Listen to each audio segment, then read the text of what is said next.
Bismillahirrahmanirrahim. Assalamualaikum warahmatullahi wabarakatuh. Waalaikumsalam warahmatullahi wabarakatuh. Selamat malam, salam sejahtera, salam sehat, salam bahagia untuk kita semuanya.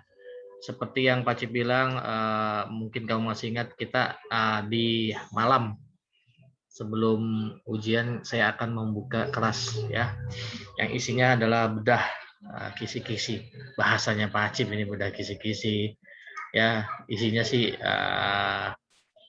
membahas macam prediksi-prediksi ulangan besok yang akan dilaksanakan pada pukul 6.30. Ingat ya, 6.30 bukan pukul 7. Karena kalau pukul 7 itu hari biasa, besok itu hari Jumat gitu ya. Saya sengaja agak malam karena saya yakin ada yang yasinan mungkin di rumahnya atau di masjid. Jadi bisa sekarang. Terutama Pak Cip juga habis ada kerjaan juga. Santai aja ya. Kamu nggak buka kamera juga nggak apa-apa. Kalau buka kamera juga oke-oke aja. Saya sudah melihat soal saya kembali, gitu ya. Nanti kalau Pak Cep ngomong nggak kedengeran, tolong diberitahu, gitu ya. Jangan diem saja. Pak kurang kedengeran Pak, atau bagaimana? Silakan, gitu ya. Nanti kamu boleh bertanya untuk hari esok itu, ya. Yang pastinya 6.25 sudah saya buka. Kemudian kamu bisa langsung mengerjakan soalnya di Edmodo, mudah-mudahan tidak ada kendala gitu ya.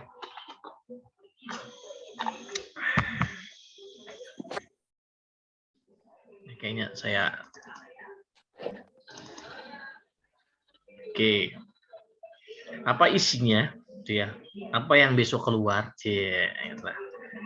Yang pertama adalah tentang pengakuan kemerdekaan Indonesia yang pernah kita bahas di awal semester, yaitu tentang bagaimana dunia internasional mengakui kemerdekaan Indonesia.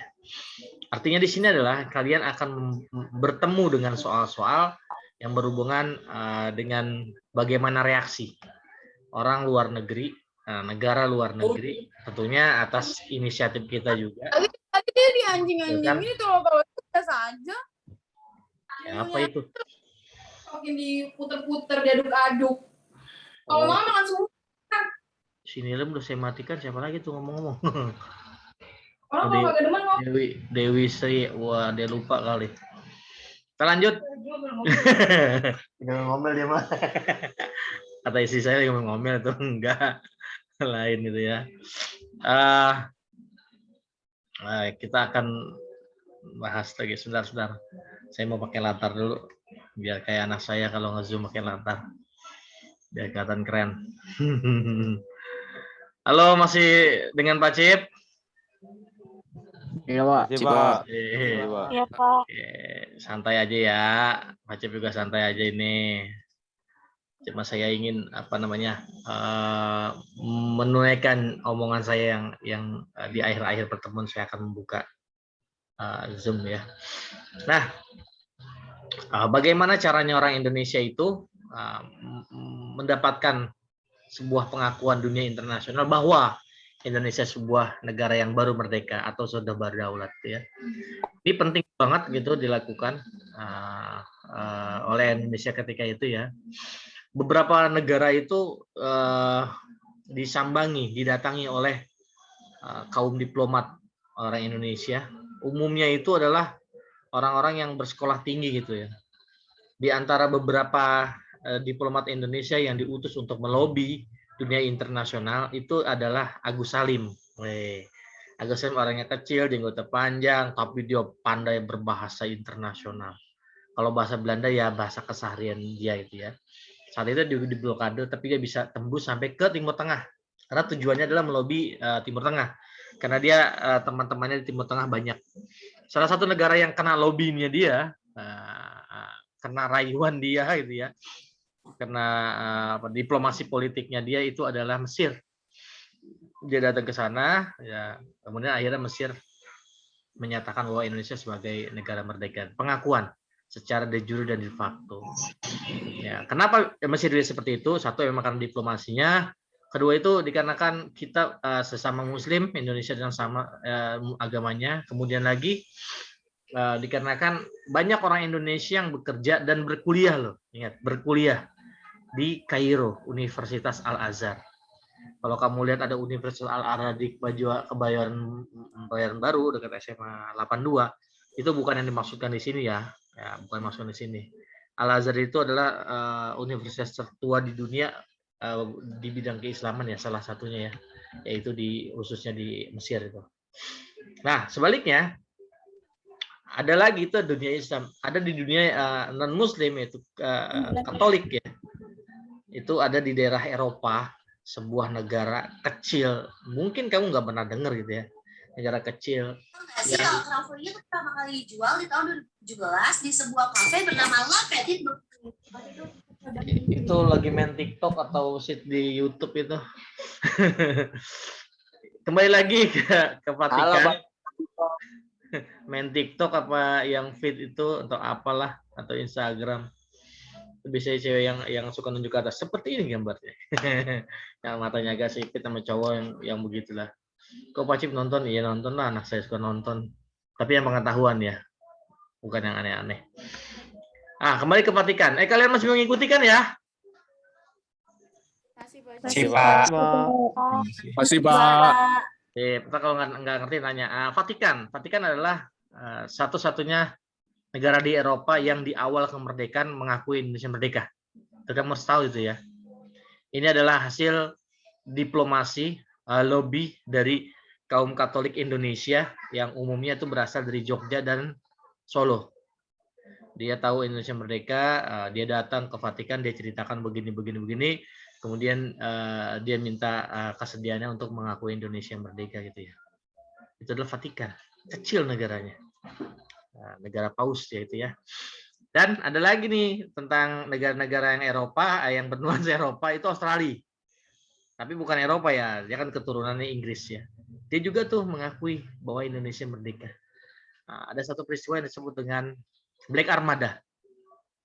Jadi buruh-buruh di sana berdemonstrasi menolak untuk pemogokan lah kira-kira begitu, pemogokan menolak untuk mengangkut atau menurunkan barang-barang yang berasal dari kapal Belanda. Tujuannya adalah untuk memberikan support, dukungan terhadap kemerdekaan Indonesia. Nah, mereka yang kaum buruh ini, kemudian dia sedemikian rupa membuat pemerintah Belanda pusing. Kenapa? Karena dengan adanya blokade ini, akhirnya perekonomian pendapat Belanda ini berkurang gitu loh. Nah, ini untuk menarik perhatian orang-orang dunia bahwa ada loh sebuah negara baru yang bernama, terus Pacip minum dulu, yang bernama Indonesia tuh di atas kita tuh, baru merdeka. Itu terjadi di Australia. Dan ada lagi, kamu pernah dengar ini nggak, diplomasi beras? Pernah, Pak. Pernah, Pak. Bagus. Di daerah manakah itu? India. Iya. Bagus. Berarti nyimak penjelasan saya yang itu ya. Ya, ketika itu Indonesia baru merdeka dan masih miskin, gitu ya. Tapi kita kemudian dengan sigapnya lah kira-kira begitu, masih dalam blokade Belanda, sigapnya kemudian memberikan sekian banyak beras kepada orang India. Ya, dia datang ke Indonesia, kemudian berbicara, berdiplomasi, akhirnya kita dapat apa yang disebut dengan sebuah pengakuan itu. Tapi tidak hanya karena itu ya, karena imbal balik mereka pun juga lebih banyak. Karena ketika kita perang mereka mengirimkan obat-obatan. Tapi itu dalam sejarah bukan hanya karena Pak Karno dengan Nehru. Jadi Pak Karno itu presiden Indonesia yang pertama, Nehru itu presiden dia ya, yang begitu eratnya, begini eratnya hubungannya, karena sama pemikirannya tentang anti penjajahan. Kemudian dia karena kedekatan dengan Pak Karno diberikan kemerdekaannya. Tapi sejarah mencatat sebuah usaha diplomasi beras lah yang disebut-sebut dalam sejarah yang menjadi salah satu faktor utama kenapa kemudian India memberikan sebuah pengakuan. Tuh ya. Sebentar ada message nih. Lah ada anak fisika, ya nggak apa-apa, biarin aja. Jangankan anak fisika, anak tuyul nggak apa-apa sih kamu gabung. Kan malam Jumat ya, biarin aja mau belajar itu. Biarin aja. Selanjutnya adalah kita akan bicara tentang iptek. Nah, ilmu pengetahuan dan teknologi. Kita sudah membahas tentang sejarah persenjataan, kemudian komunikasi, satelit, gitu ya.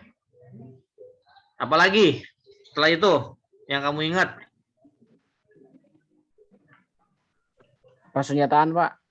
Tadi saya udah ngomong persenjataan, Babang. Kendaraan, Hah? Pak, kendaraan. Apa? Kendaraan termasuk juga Oh apa iya, kendaraan, Pak? kendaraan, betul. Yang dulu saya di kelas mana saya tanya ya, kisah-kisah itu. Nah, kendaraan, kalau kamu ketemu Ford, ya, Sabil kamu everyone ngirimnya, iya dah, whatever. Sing penting belajar ya. Ada tentang kendaraan, ada Ford, Ford itu nama orang, kemudian BMW gitu ya, dan seterusnya. Itu juga dibahas. Ya, itu masuk dalam bahasan iptek. Nah, nanti kamu akan dihiasi dengan soal-soal yang memang agak sedikit harus baca hati-hati ya. Karena pilihan ganda itu sebuah apa ya, kayak hidup dan mati lah. Ada pilihannya 5, kalau kamu salah satu ya mati gitu loh. Di dalamnya juga ada soal betul salah gitu ya. Misalnya Pak Sucipto Hardi adalah guru sejarah di SMA 41. Betul salah? Nah, berarti jawabannya salah. Begitu ya. Nah, kembali ke iptek, fungsi teknologinya untuk apa itu? Nah, tadi mobil. Nah, tadi kan bilang mobil, Pak, kendaraan. Menurut kalian mobil itu fungsinya buat apaan? Bukan gaya-gayaan pasti. Buat apa? Transportasi. Transportasi. Memudahkan mobilitas. Oh iya. Perang, transportasi, mobilitas, ya. Betul, semuanya betul itu. Perang itu dia untuk mengangkut tentara misalnya. Mobilisasi untuk mempermudah dari satu jarak menjadi ringan dan seterusnya itu ya. Oke, bagus itu. Dampak negatif dan positif tuh, itu dibahas tuh. Kalau dampak positifnya kita tidak harus bertemu orang langsung. Kalau mau bersilaturahim bisa pakai telepon, dan sekarang keren lagi nih pakai Zoom seperti ini. Itu yang positif. Yang negatifnya banyak. Ya tadi tentang TikTok itu kalau nggak disaring bener-bener ya jadi manusia TikTok itu generasinya. Ya, Cina itu pandai dia membuat seperti itu supaya ketika negaranya hebat, negara lain itu jadi nggak hebat. Ya, terutama Indonesia. Banyak orang Indonesia nggak sadar kalau kita ini adalah bukan produsen, bukan penghasilnya. Tapi kita adalah konsumen, pemakainya. Medsos kita sampai hari ini tidak pernah punya medsos yang benar-benar booming ya. Ada medsos Indonesia, semacam TikTok, semacam ada itu, semacam Twitter ada, cuma nggak ngetop gitu ya. Tapi kita yang ngetop pakai orang lain gitu. Yang masih bertahan sampai hari ini paling hebat di Indonesia itu bukan Twitter, bukan Instagram, tapi apa? Facebook. Indonesia ya cakupannya. Karena Facebook itu kalau kata Pak Cip itu seperti pasar. Tahu pasar kan ya? Pasar tradisional. Semua itu ada dari mulai pedagang eceran sampai dengan pedagang yang sangat sangat luar biasa. Kamu jangan berpikir kalau di pasar-pasar yang baunya nggak enak itu nggak ada orang hebat. Banyak itu orang hebat di situ. Makanya sama seperti Facebook itu, kalau kamu masuk ke Facebook, saya sampai hari ini masih punya Facebook. Itu dari mulai jualan apa ada di situ, dari mulai tukang sayur sampai pejabat juga ada di situ. Kenapa? Karena kalau dilihat dari Sabang sampai Merauke, yang paling familiar, yang paling enak dipakai dan paling banyak dipakai di Indonesia adalah Facebook. Iya, saya nyari teman di Instagram jarang ketemu gitu. Tapi kalau cari teman di Facebook, teman SD, teman dan sebagainya banyak gitu. Nah itu salah satu ya, salah satu dampak positifnya. Seperti ini nih, kamu bisa bayangkan nggak kalau corona itu terjadi tahun 40, gimana belajarnya itu loh. Saya nggak habis pikir, oh hebat juga ini Allah yang ngasihnya ya. Kamu bisa berpikir nggak kayak dulu tuh. Kalau dulu tahun 1901 ada wabah flu seperti hari ini, ketika ribuan orang meninggal dunia, itu ketika itu sekolah tidak menjadi hal utama gitu ya. Di Batavia ketika itu. Jadi ada yang bilang sejarawan itu sebuah pandemi seperti ini itu berulang per 100 tahun. Per 100 tahun itu. Ketika itu 1901, nah sekarang 2021 itu.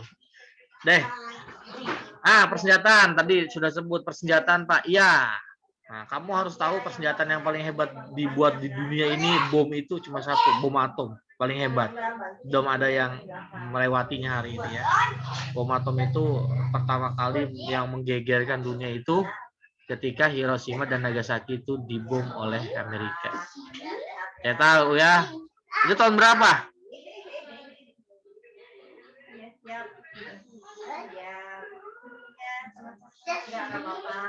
Halo. Hiroshima dan Nagasaki dibom Amerika tahun berapa itu? 45. Tahun 1945, Pak. 1942. Nah, iya. Pak, ini di dunia ini udah pakai buat laptop ya? Belum. Belum tahu. Ya. Sorry.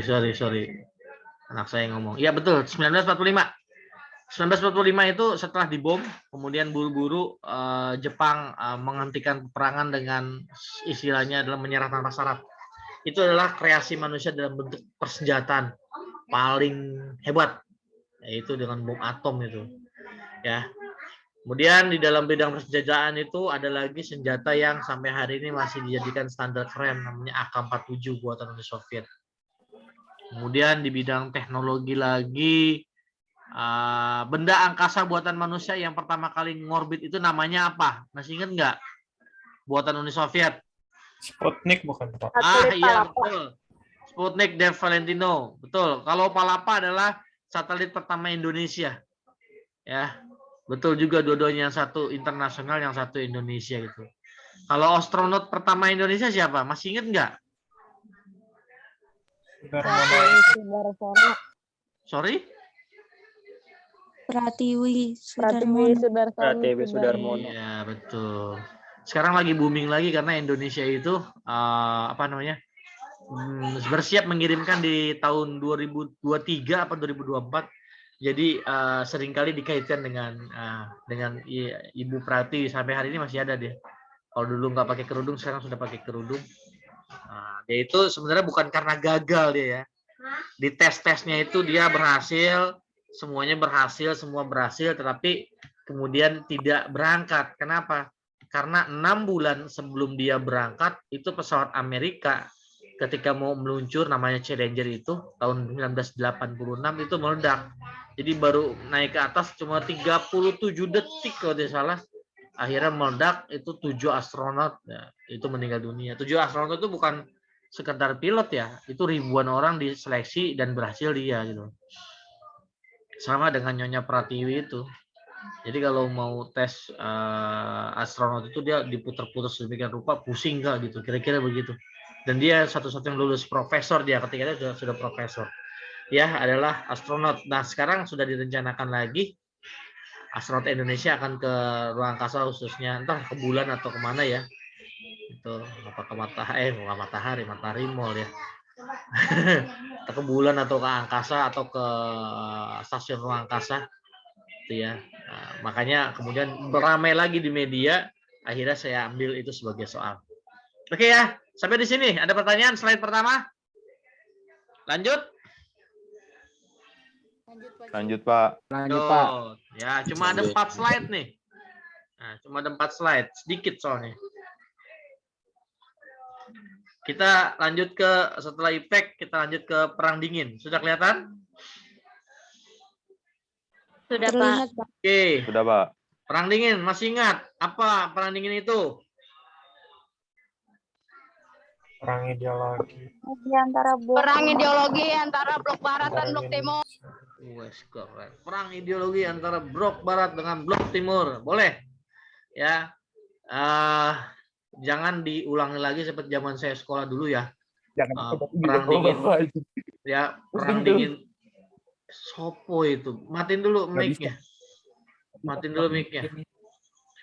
Ini waktunya 40 menit karena saya pakai yang gratis. Ntar kalau tiba-tiba menghilang, ntar saya kirimkan yang baru ya.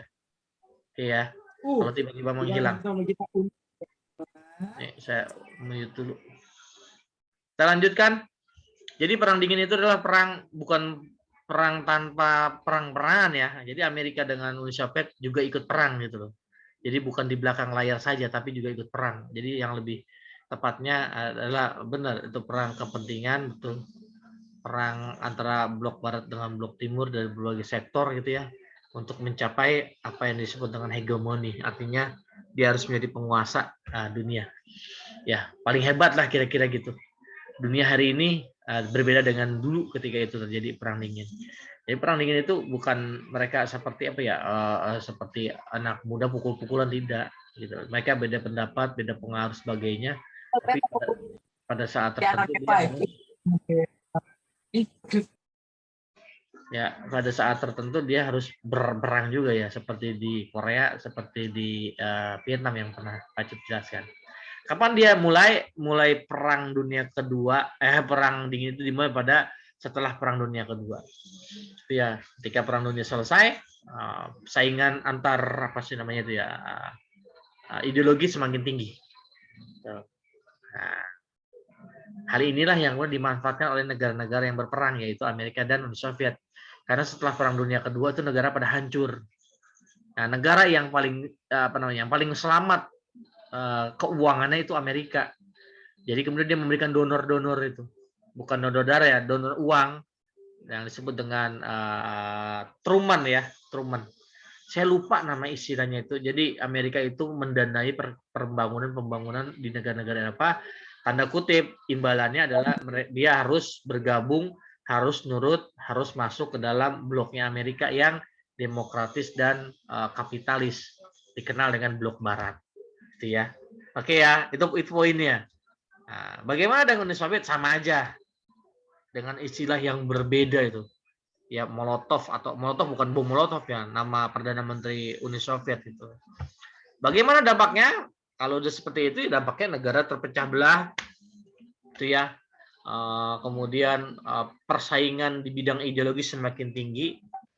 Indonesia pernah terkena pengaruhnya itu. Kamu tahu Timur Leste kan? Tahu, Pak. Tahu ya. Yang bola nasional tidak pernah menang lawan Indonesia. Salah satu contohnya. Itu terkena dampaknya gitu loh. Artinya ketika tahun 75 itu Vietnam itu menang lawan Vietnam Selatan. Akhirnya Vietnam itu dijadikan satu, ya hanya Vietnam yang dimenangkan oleh awalnya adalah Vietnam Utara yang beraliran komunis. Kemudian komunis melebar sampai dengan Kamboja. Itu nanti dibahas tuh ya. Nanti pertemuan slide berikutnya. Akhirnya Amerika ketakutan. Nah, diyakini bahwa di Timur Leste itu ada gerakan-gerakan komunis. Akhirnya Indonesia dengan didukung Amerika menyerang daerah tersebut. Salah satu alasannya karena adanya ketakutan akan pengaruh komunis yang ada di Asia Tenggara. Saya selalu mengutip perkataan sejarawan dulu ya, orang-orang hebat dulu dan pejabat Indonesia, bahwa Indonesia tidak ingin ada komunis di pekarangan rumahnya itu. Karena kita begitu traumanya dengan peristiwa 1965. Karena PKI 65 adalah ketiga kalinya dia memberontak. Tahun 26 ya.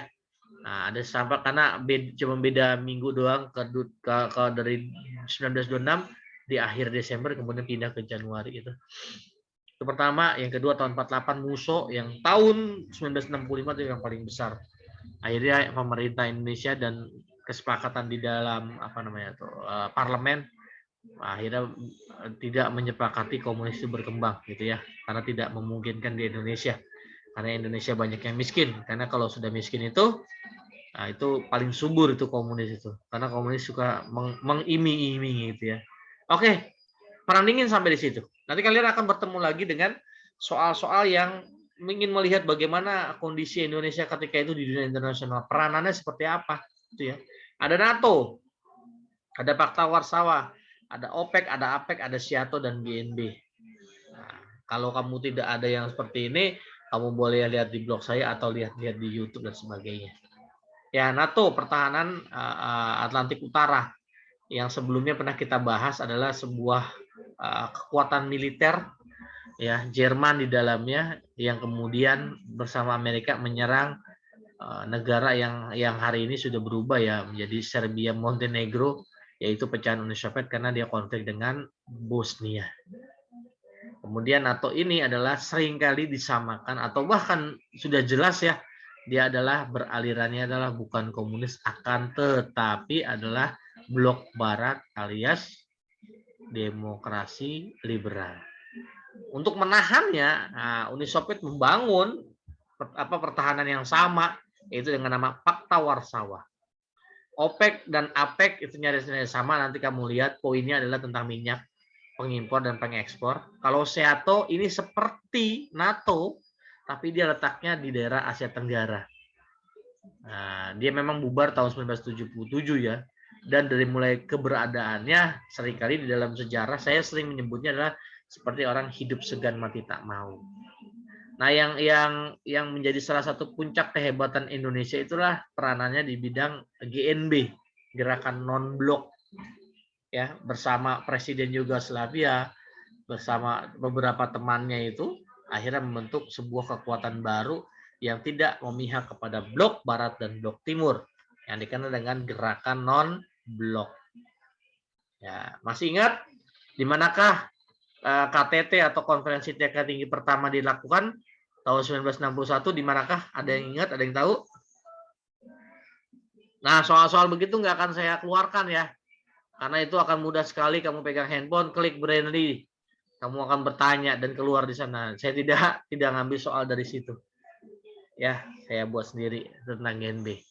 Kalau yang masih pakai Brainly, percayalah, kamu nggak akan pinter. Baca ya. Gerakan non-blok, nanti kamu lihat tujuan sebagainya. Oke, sampai di sini ada yang bertanya? Halo? Ada, Pak. Lanjut. Lanjut, Pak. Lanjut. Lanjut, Ini Pak. adalah slide yang terakhir. Ini adalah 6 konflik yang saya keluarkan di dalam soal besok tentang Jerman. Ya, Jerman Barat dengan Jerman Timur. Jerman Timur susah melarat, Jerman Barat itu asik-asik aja, bahkan maju sedemikian rupa. Akhirnya warga negara yang dari Jerman Timur eksodus pindah mau ke arah Jerman Barat, tapi kemudian tidak diperbolehkan. Dulu tahun 60 masih berbentuk pagar kawat, yang lewat ditembak-tembakin, ada yang lewat galian di bawah tanah pakai balon udara gitu ya. Itu pernah dibahas itu oleh teman kamu, entah lupa saya di kelompok mana. Itu ya. Sampai sedetail itu saya senang, bener, ini keren anak bacanya ya. Itu ya. Yang pernah diajarkan Pak Cip dulu di kelas tertentu, saya lupa, yang kita mendengarkan lagu Wind of Change Scorpion, yang dilihat di situ banyak gambaran seperti apa kondisi Jerman yang akan bersatu padu dengan ditandai dihancurkan tembok Berlin tersebut, yang tadi pakai kabel-kabel tuh, kawat-kawat ya. Yang berikutnya adalah Vietnam. Ini dia Vietnam ya. Nah, negara yang saya senang menyebutnya sebagai persis seperti Indonesia, dia fighter ya. Dia tidak akan menyerah sebelum bertarung. Ya, kekuatan gerilyanya tinggi.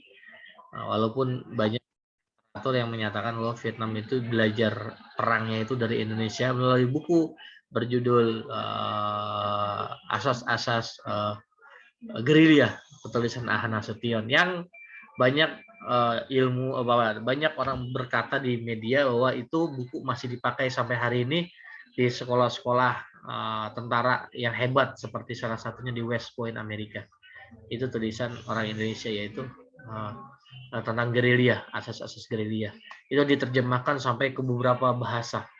Bahasa Inggris sudah pasti, ke Perancis. Nah, Vietnam ini belajarnya itu dari bahasa Perancis karena dia jajahan Perancis ya. Jadi dia pandai berbahasa Perancis, kemudian dia baca buku tentang itu. Ya. Ketika di Timur Leste juga begitu sama. Buku itu temukan dalam bahasa Portugal. Berikutnya adalah Uni Soviet. Ini dibahas. Uni Soviet kemudian pecah belah. Nah, negara yang baru yang berjumlah 15 itu, ya. Ada nanya?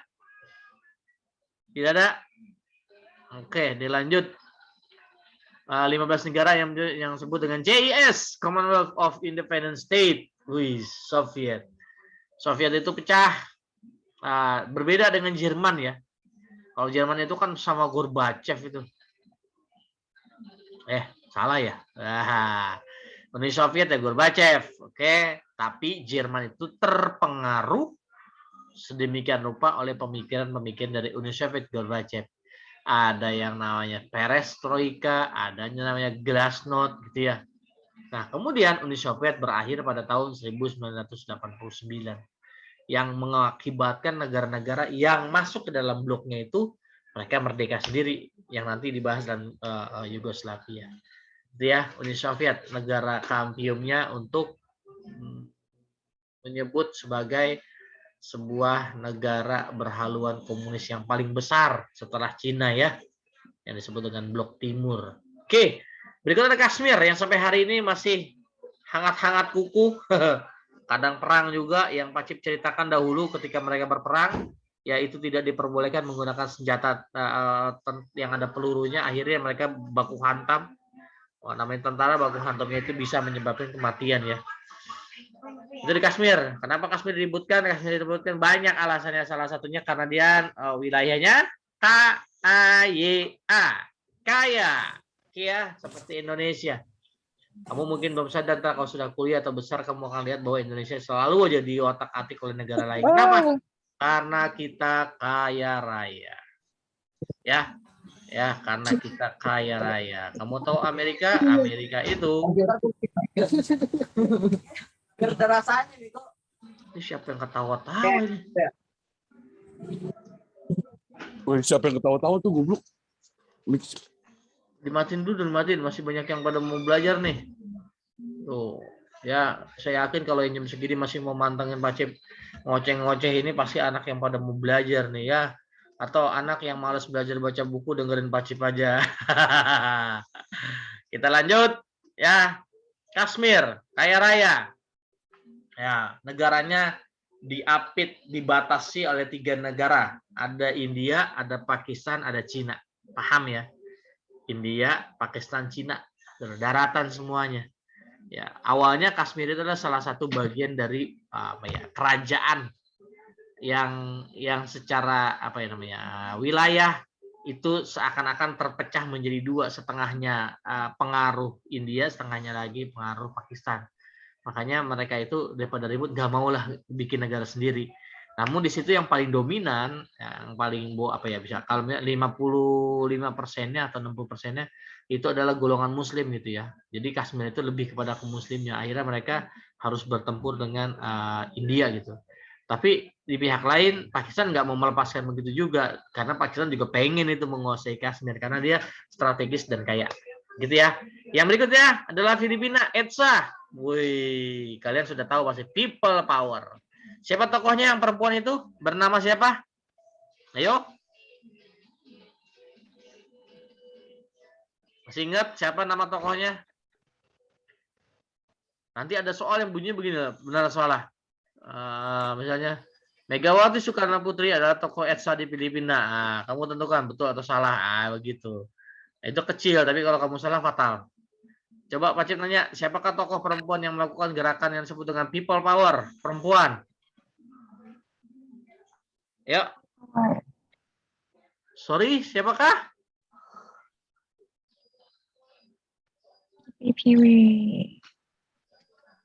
Lupa, Pak. Lupa. Lupa dipiara. Kambing piara tuh. Ya. Besok waktunya 90 menit ya. Jangan lama-lama mikirnya. Nanti kalau sudah selesai 10 menit, dibaca lagi. Tuh, karena banyak anak-anak yang ujian 10 menit selesai gitu. Wih, keren banget. Hebat. Pasti cek 0 nilainya. Ya, pelan-pelan saja. Kata kotak pelan-pelan saja. Ya, diperhatikan baik-baik ya. Namanya apa? Corazon? Corazon Aquino ya? Corazon Aquino. Tuh, dia istri mendiang siapa?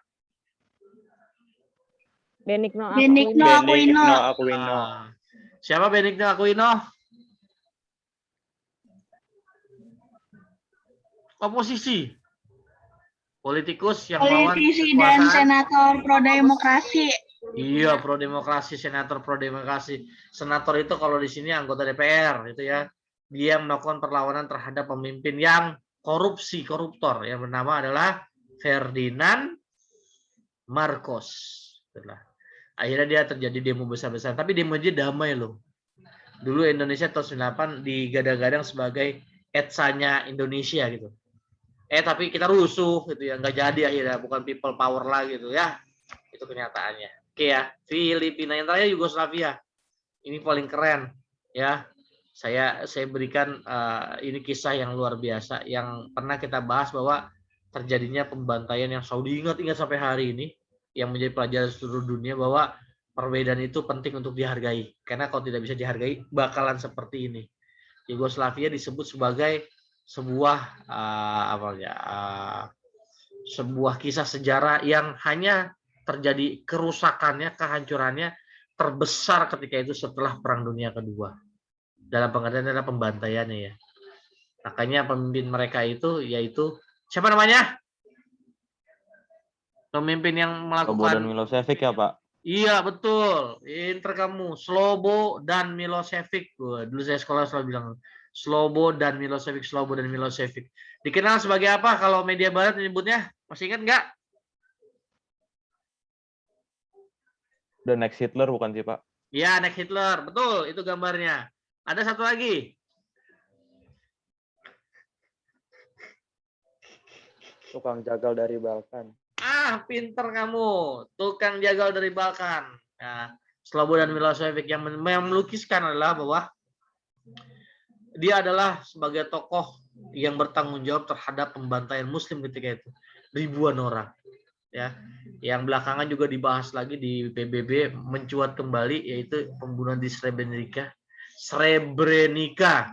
ya, ketika orang yang pada mengungsi di Srebrenica itu dijaga oleh pasukan PBB dari Belanda, tapi kemudian tentara Serbia datang mengambil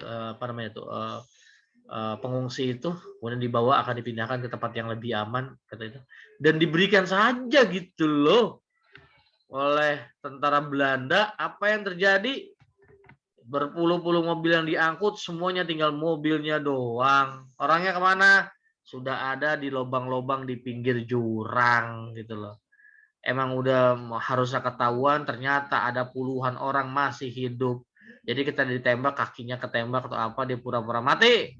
Kemudian ketika tentara Serbia sudah pergi, dia berbangun tertatih-tatih, akhirnya dia menyelamatkan diri ke daerah Bosnia. Kemudian perang usai dia bicara, akhirnya masuk ke PBB sebagai saksi mata bahwa Srebrenica itu benar-benar terjadi gitu, pembunuhan sebagainya. Dia tunjukkan mayat-mayatnya sebagainya. Ya, akhirnya terbongkar dan Slobodan Milosevic masuk penjara.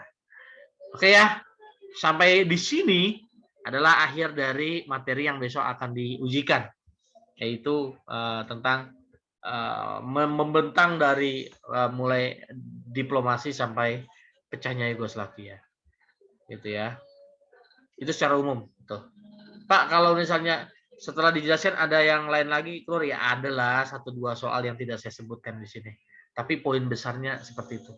Kalau semuanya saya sebutkan itu semuanya pasti ngebocorin, kayak enggak gitu. Ya ini yang garis besarnya saja. Ini ada hal yang penting.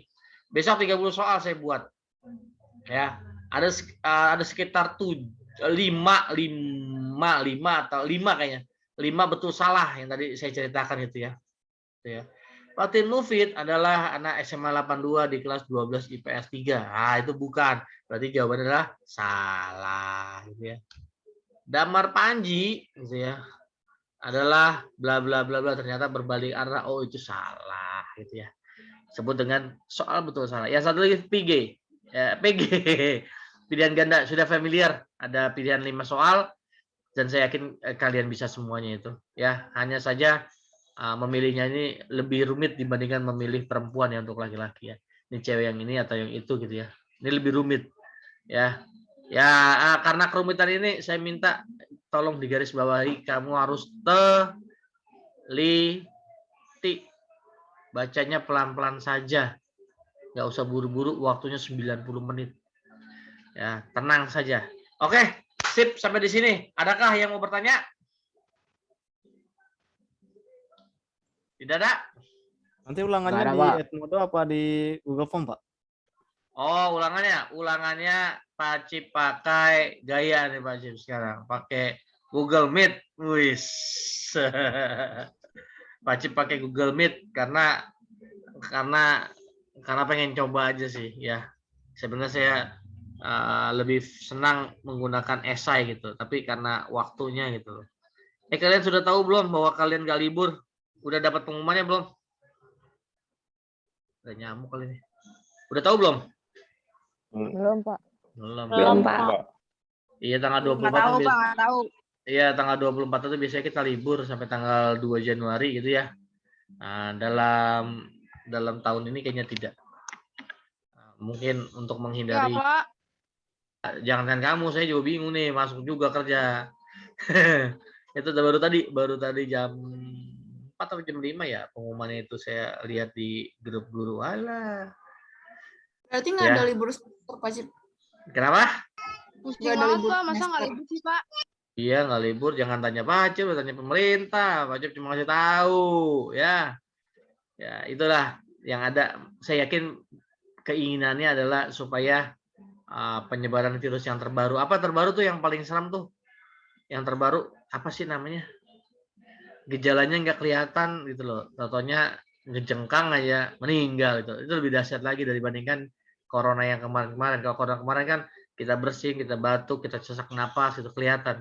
Kalau ini yang sekarang tidak, tiba-tiba saja ya begitu lagi sehat-sehat katanya jreng. Nah, untuk menghindari itu ya di negara-negara Eropa sudah masuk gelombang 3. Kalau kita nggak tahu gelombang berapa ini, gelombang tsunami, gelombang apa, gelombang radio nggak ngerti lah. Kalau saya ikutin aja lah kata pemerintah. Saya yakin ini apa namanya positif lah mudah-mudahan. Deh, ada pertanyaan lain? Ada tidak? Maaf Pak, izin nanya. Ini kata apa? Ulangannya itu pakai Google Meet juga Pak atau gimana ya? Tadi udah dijawab. Enggak, kurang. Oh, mungkin karena sinyal ya. Ya, saya ulangi ya. Iya. PAS kali ini adalah menggunakan Edmodo. Tadi sore-sore Pak Cip sudah share linknya, share untuk masuk ke dalam Edmodo. Nah, kamu kalau belum gabung silakan gabung. Lihat tadi sore sekitar jam 3 jam 4 saya share itu. Ya, karena besok langsung saja. Karena ulangan besok jam 6:30 ya, bukan jam 7 ya. Ya, 6:30. Nanti jam 6.25 sudah dibuka. Kalian langsung kerjakan. Pesan Pak Cip, teliti, pelan-pelan, nggak usah buru-buru. Oke, ada pertanyaan lain? Tidak ada? Kalau tidak ada, silakan selesai ya. Nanti kamu akan belajar di pelajaran yang lain ya. Terima kasih. Kalau tidak ada yang menanya, Pak Cip mau selesaiin ya.